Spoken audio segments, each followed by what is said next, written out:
نبی پاک صلی اللہ تعالی علیہ وسلم کی زندگی میں بہترین نمونہ عمل ہے۔ بہترین، اگر کوئی شخص ایک خوبصورت ترین زندگی ترتیب دینا چاہے اور وہ محسوس کرے کہ زندگی باوقار بھی ہو، حسین بھی ہو، سکون والی بھی ہو، اور زندگی اس طرح کی ہو جس میں میری وجہ سے کسی کو تکلیف بھی نہ پہنچے، اور زندگی اس طرح کی ہو کہ میری وجہ سے کسی کا فائدہ بھی ہو جائے، اور زندگی اس طرح کی ہو کہ میرا وجود بیکار نہ ہو، میری صلاحیتوں کو زنگ نہ لگے، میں کچھ کر جاؤں، کچھ کر گزروں، زمانے کو کچھ دے جاؤں، ملت کے لیے، قوم کے لیے، وطن کے لیے، مذہب کے لیے، دین کے لیے، عقیدے کے لیے کوئی خدمات سر انجام دے جاؤں، میں کچھ نظریات میں بلندی پیدا کر جاؤں، میں کچھ کر جاؤں۔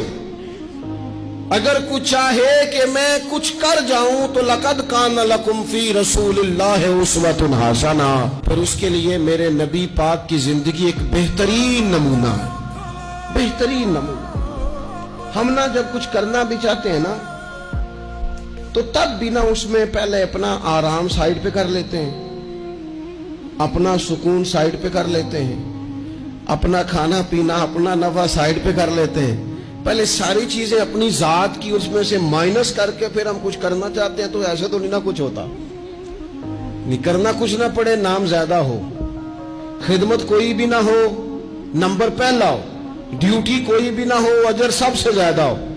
باتوں کے ساتھ جو لوگ پلاؤ پکاتے ہیں وہ زیادہ بھی گھی ڈالنے تو خرچہ کوئی نہیں آتا، مسالہ جات مہنگے استعمال کریں، باتوں سے جو پلاؤ پکانا ہے۔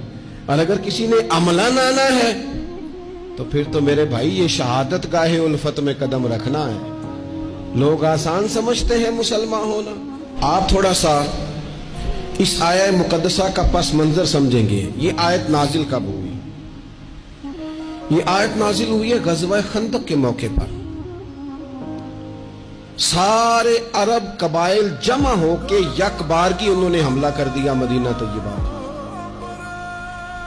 اور زمینی حقائق یہ ہیں، اندر کی صورتحال یہ ہے کہ یہودی جو بڑی دیر سے معاہدہ کیے ہوئے تھے مسلمانوں کے ساتھ، انہوں نے معاہدہ بھی توڑ دیا۔ منافقین مدینہ طیبہ میں جو بڑا اظہار کرتے تھے ظاہری جملوں اور لفظوں کے ساتھ، وہ پیچھے ہو گئے۔ قحط کا زمانہ ہے، معاشی حالات بھی بڑے سخت ہیں۔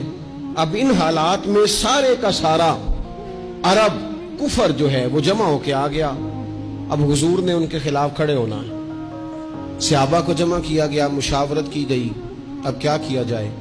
حضرت سلمان فارسی رضی اللہ تعالیٰ انہوں نے مشورہ دیا کہ یا رسول اللہ صلی اللہ تعالیٰ علیہ وسلم، ہمارے علاقے میں یوں ہوتا ہے کہ جب اس طرح کا معاملہ ہو تو خندق کھودی جاتی ہے، اس میں آگ جلائی جاتی ہے اور پھر دشمن سے مقابلہ کیا جاتا ہے۔ اب خندق کھودنی ہے اور اتنی بڑی کھودنی ہے کہ گھوڑا اس کو کراس نہ کر سکے، تو اس کے لیے بھی تو اسباب چاہیے۔ یعنی اندر بھی حالات اس طرح کے نہیں ہیں، جو مدینہ طیبہ کے اندر جو آبادیاں موجود ہیں وہ بھی سارے ظاہری طور پر ساتھ چھوڑ چکے ہیں، اور سامنے جو لوگ آئے ہیں وہ سارے جمع ہو کے یکبارگی آئے۔ اب مقابلہ ہے اور مالی حالات بھی کمزور ہیں۔ حضور نے فرمایا کھودو بھائی خندق۔ کیا غریبوں کے بچے صرف دکھ اٹھائیں گے؟ مسکینوں کے بچے صرف دنیا میں دکھ اٹھائیں گے؟ حضور نے لوگوں کی اس بات کو غلط کیا۔ جس طرح باقی لوگ خندق کھودنے میں مشغول تھے، اللہ کے رسول خود بھی مشغول ہو گئے۔ لوگ جیسے اندر سے مٹی اٹھا اٹھا کے خندق سے باہر لاتے تھے، نبی کریم بھی اٹھا کے باہر لاتے تھے۔ جتنی محنت دوسرے کر رہے تھے حضور اس سے ڈبل کر رہے، بلکہ صحابہ فرماتے ہیں درمیان میں کچھ ایسی چٹانیں آئیں جو ہم سے نہیں ٹوٹتی تھی، تو حضور نے فرمایا مجھے دونا تھوڑا، مجھے دونا اوزار، میں تمہیں توڑ کے دیتا ہوں۔ حضور نے باقاعدہ عملاً اس میں کام کیا۔